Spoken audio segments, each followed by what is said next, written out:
আপনারা অলরেডি সরকারের একটা বক্তব্য দেখেছেন। সরকার একটা বিবৃতি দিয়ে কেবল নিন্দা জানায়নি, সরকার এই কথাটাও বলেছে যে এই ব্যাপারে প্রয়োজনীয় পদক্ষেপ গ্রহণ করা হবে।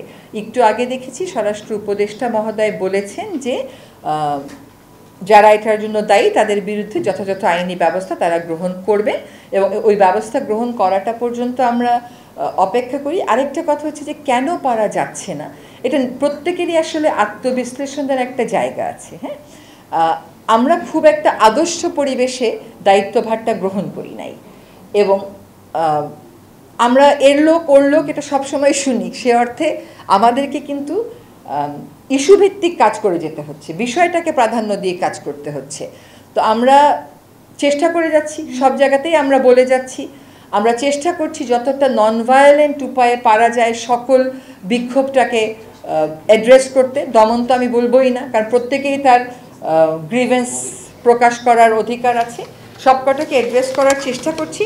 আশা করছি এই যে সহনশীলতা রাষ্ট্রের পর্যায় থেকে আসছে এবং রাষ্ট্রের পর্যায় থেকে ব্যবস্থা গ্রহণের উদ্যোগ গ্রহণ করা হয়েছে, এই সহনশীলতা এবং কার্যকরী উদ্যোগ এটার সমন্বয়েই আসলে আমরা আইনের শাসনের দিকে এগিয়ে যাব। তো ঘটনা না ঘটলে তো আর বিবৃতি দিতে পারবে পুলিশের সামনে, তখন কি আমরা কেউ ছিলাম বা আমরা ওটা তো পুলিশের একটা মামলা হয়েছে, পুলিশ গেছে গ্রেফতার করতে এবং এখানে যখন বলা হয়েছে আইনগত ব্যবস্থা গ্রহণ করা হবে, আইনগত ব্যবস্থা নিশ্চয়ই স্বরাষ্ট্র উপদেষ্টা মহোদয় আপনাদেরকে আরও বিস্তারিত করবেন। না, সে কথা আমি বলছি না মনোবল ফিরে পাইনি, কারণ অনেক জায়গাতেই আপনি দেখছেন যে পুলিশ বেশ সক্রিয় হয়েছে, কিন্তু আমি যেটা বললাম একটা আদর্শ পরিস্থিতিতে পরিবেশে আমরা দায়িত্ব গ্রহণ করি নাই। পরিবেশটাকে আদর্শ করবার জন্য আমাদেরকে সবসময়ই কাজ করতে হচ্ছে। আমি বলবো না যে মনোবল ফিরে আসেনি, কিন্তু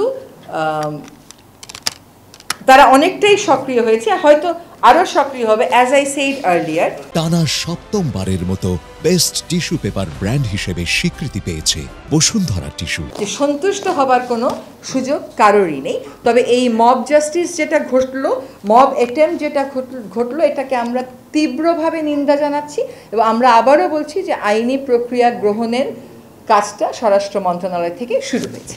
আমাদের সংরক্ষিত এলাকার পরিমাণ বৃদ্ধি করেছি। দেশের ইতিহাসে প্রথমবারের মতন একটা আমরা জলাভূমি কেন্দ্রিক সংরক্ষণ এলাকা ঘোষণা করেছি এবং আরেকটা ঘোষণার প্রক্রিয়াতে আছে।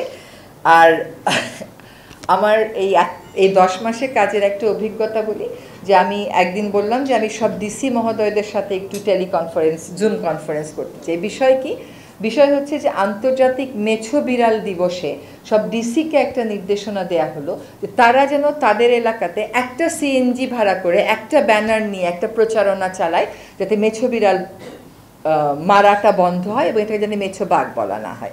একই সাথে আমরা 21টা জেলাতে একটা ছোট্ট গাড়ি বানিয়ে সেখানে মেছো বিড়ালের ছবি দিয়ে 21টা জেলায় ওইটাকে পরিদর্শন করিয়েছি, মানুষের শুধুমাত্র অভ্যাসগত এবং মনস্তাত্ত্বিক পরিবর্তন আনার জন্য। এবং আমার মনে হয় না যে এর আগে কোনোদিন কোনো ডিসি এরকম সফট ইস্যুতে ইনভলভ হয়েছেন বলে।